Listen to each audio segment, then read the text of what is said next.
Hey, it's LaDonna. Welcome back to Double L Cattle Farming and Hatchery.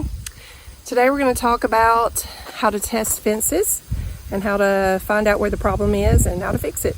If that's something you're interested in, y'all stick around.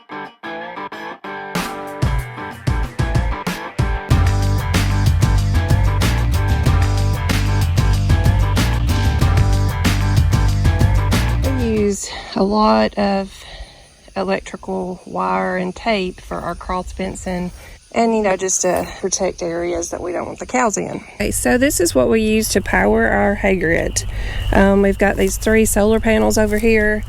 We set this up, one of the first ones we did, so we may not need 3. We found out that you can split them up and whatever. We get these from Harbor Freight. They're the cheapest, the best we've found. You can get those online. Then we take a waterproof box here that we keep the solar panel controller. That's that small box you can get off of eBay. That controls the powers that's coming from the solar panels to the battery, charges the battery, and then the battery is also connected to a DC powered electric fence charger. So this morning I get here, the fence was dead. The battery was dead. And that can mean one of 2 things. You got a bad battery, or the fence could be wrapped around some barbed wire or something. It's grounded out somewhere that it's drained the battery. So change the battery out and it's testing pretty good. This Zapper fault finder is awesome. See over here it's showing right at 6, but when I come over here it's showing a -4 to the right. So that means I've probably got a problem this direction. We're gonna go this way and see what we can find. So it's showing a -4 as well on the bottom. Let's see what we can find. Just kind of drove down through the fence line, just making sure nothing's, off of an insulator, touching a post or whatever. I'm gonna come down here and test it a little more, and it's still showing a -3 this way. So on this particular one, it actually goes and turns and goes down the back side of the other fence. So it's 2 different areas that we've got. We've got this one little area fenced off. We leased this place, and it's an old fence, has a lot of garbage and stuff. We just haven't took the time to clean up. It would be very labor extensive, so we just fenced it off so the cows couldn't get in there. But let's see what's on the other side. Just tested it right there on the other side. It was showing, the -3 coming this way. So I'm going to come on this side. We're going to test it again and just see what it says. It's showing a 6 to the, or 5 and 6 negative this way.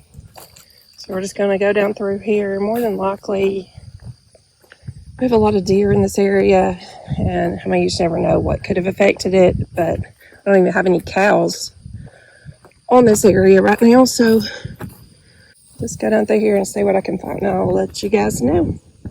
There's a couple of limbs laying on it. Not enough to drain the battery, I don't think. Well, see, now I've come down here and it's not showing a fault. Oh, it's on the bottom. Do you see that? Up here, it's testing good. Down here, it's still showing a -4, -5. So there's something going on the bottom down through here. All right, so it pretty much took most of this side of the fence for me to find it, but I figured out what's going on. So I get to here. I know this is really hard to see because it's all like grayed out, but here's the wire. And it has come off the tree, laying on the ground. So that would be my problem. By the way, I hate these nail-in insulators. We bought those to begin with when we started 6 years ago, and they're ridiculous. They don't last. So I would not suggest doing that. We like these screw ends right here. But as you can tell from this tree, like where I was doing them, I was trying to do them extra good and put them in the tree, but the tree kind of grows over them after a little bit of time, so you need to give yourself plenty of space in there. Here was the major problem that I found, where this nail-in insulator broke, come off the tree. So what I'm going to do, because I didn't turn the fence off, just going to come back and put a screw in. As I said earlier, don't want to go all the way into the tree because you want to give room for the tree to grow. You just want it to be tight. And in this case, since the fence is on, I'm just going to do this. And sometimes we'll just leave the insulator in there temporarily as well. I could roll it around the insulator. Let's see.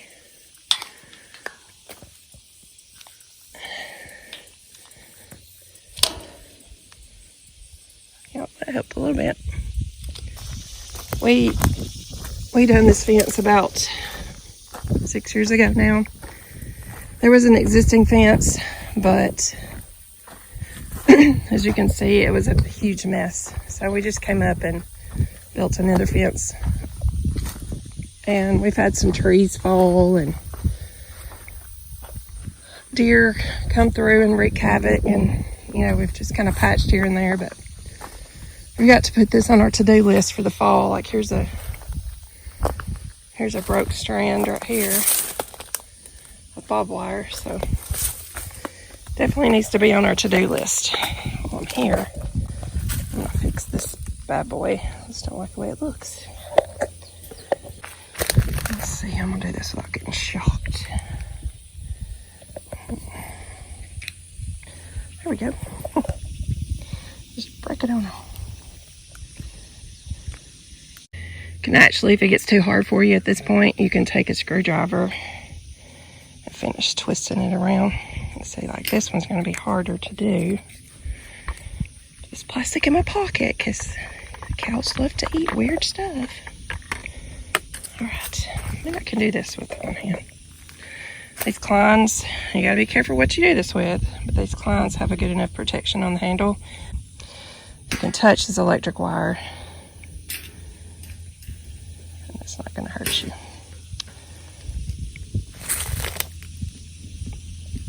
Also use an insulator to help you guide it in there. I might have bent, oh look at that. I bent that just enough. Yeah, just got to do what you got to do sometimes. So I'm noticing something right here. So I've got the hook right there that goes on my cross fence. So down here it's showing it's positive, positive, positive. Up here showing a -3, -2. So we're going to go do, so I'm going to take this hook off. You see these hooks, they get rusted and stuff, and probably a different kind of metal than that is. We're going to see if that makes any difference.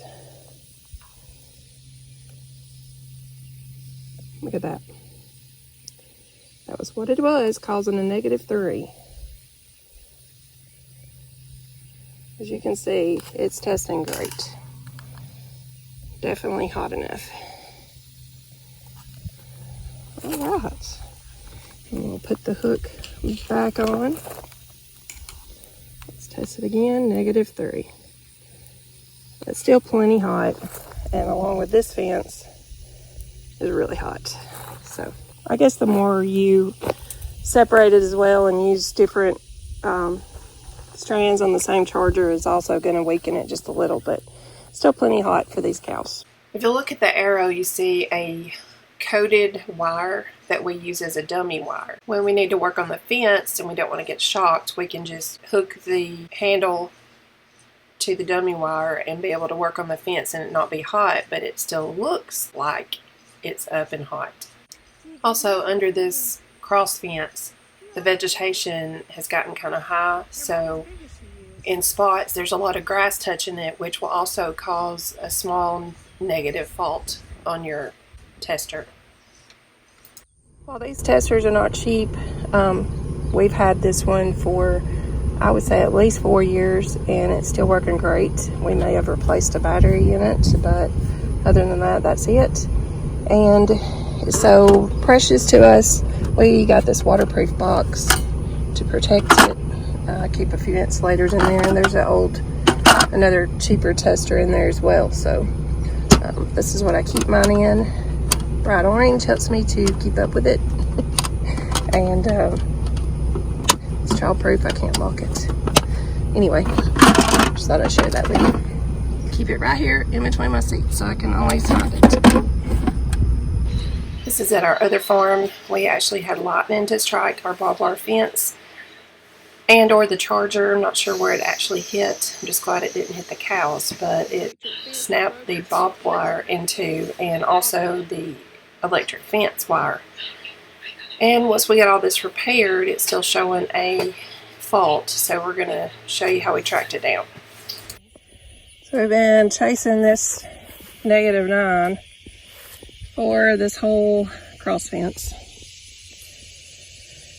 Sometimes we want to argue with it because everything looks good, but it's like arguing with a compass or a level. It always wins.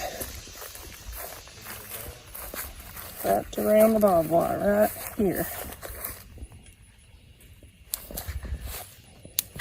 There we go. Well, let's test her.